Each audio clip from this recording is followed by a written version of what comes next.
হাসিনা যে কষ্টটা দিছে এই কষ্টটা মানুষে দেয় না। বিএমপিও না আসুক, যে কোনো আল্লাহ আল্লাহ লোক আসুক, হক কথা বলবে, ন্যায় পথে চলবে, দেশটা ভালো থাকবে। আমরা গরিব সাধারণ কারণ এই গত 15 বছর বাড়ি কষ্ট পাইছি।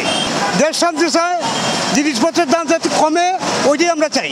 যে সরকারি আসুক না কেন, তারা যেন আমাদের এই বাংলাদেশটাকে সুন্দরভাবে চালায়। বহুত আন্দোলনের পর কিন্তু অবশেষে হাসিনা সরকারের পতন হয়ে আজই অন্তর্বর্তীকালীন সরকার হিসেবে চট্টগ্রামের সন্তান ডক্টর ইউনূস শপথ গ্রহণ করছে। তো চলন দর্শক, কারা সাধারণ জনগণের উনিয়ায় তারা বর্তমান সরকারের তার কি আশা প্রত্যাশা আছে? আমরা নতুন সরকারের কাছে চাই, ওনার এডুকেশন সিস্টেম ঠিক করতে হবে, ট্রাফিক সিস্টেম ঠিক করতে হবে, এবং দেশকে কিভাবে এগিয়ে নেওয়া যায়, ইকোনমিক্যাল সিস্টেমটা কিভাবে এগিয়ে নেওয়া যায়, ওটাই আমরা চাই। কষ্ট তো পাই বা কষ্ট পাইলেও এখন গরিবের কিছু নাই, আর তো নিরীহ মানুষ যাক ছাত্র মনের মধ্যে স্পৃহা যাই গিয়ে আন্দোলন করিয়ে এখন যেভাবে বর্তমান আইসি হয়তো মনের মধ্যে আনন্দ দেখা যায় আর কি, যাতে আল্লাহর রহমতে আনন্দ আজীবন থাকতে পারে আর কি।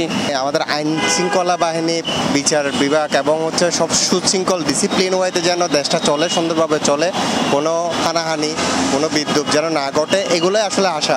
আমি মনে করি একটু সময় দেওয়া দরকার, কারণ হচ্ছে কি আসলে একটা গভর্নমেন্ট একটা আন্তর্জাতিক 3 মাসে আসলে পুরো দেশকে সুন্দরভাবে গড়ে তোলা আসলে খুব কঠিন হয়ে যাবে। যতক্ষণ পর্যন্ত না সুন্দরভাবে একটা গঠন টিম না হবে, ততক্ষণ পর্যন্ত আসলে কাউকে ছেড়ে দেওয়া উচিত হবে না। একটা সৎভাবে নিরপেক্ষভাবে যাতে আমরা যে এত বছর কষ্ট করছি অ্যাটলিস্ট যাতে এটা আর না থাকে, স্টুডেন্টগুলো যে এতগুলো জীবন দিছে অ্যাটলিস্ট ওদের জীবনটার রক্তের পরিমাণ যেন আমাদের এই এখনকার সরকার যেন ওটা রাখতে পারে। সরকারের কাছে সবগুলো আগে যেগুলো করাপশন হয়েছে এগুলো সঠিকভাবে সংস্কার করতে হবে। কোটা সংস্কার এখন নাই, এখন হচ্ছে রাষ্ট্র সংস্কার।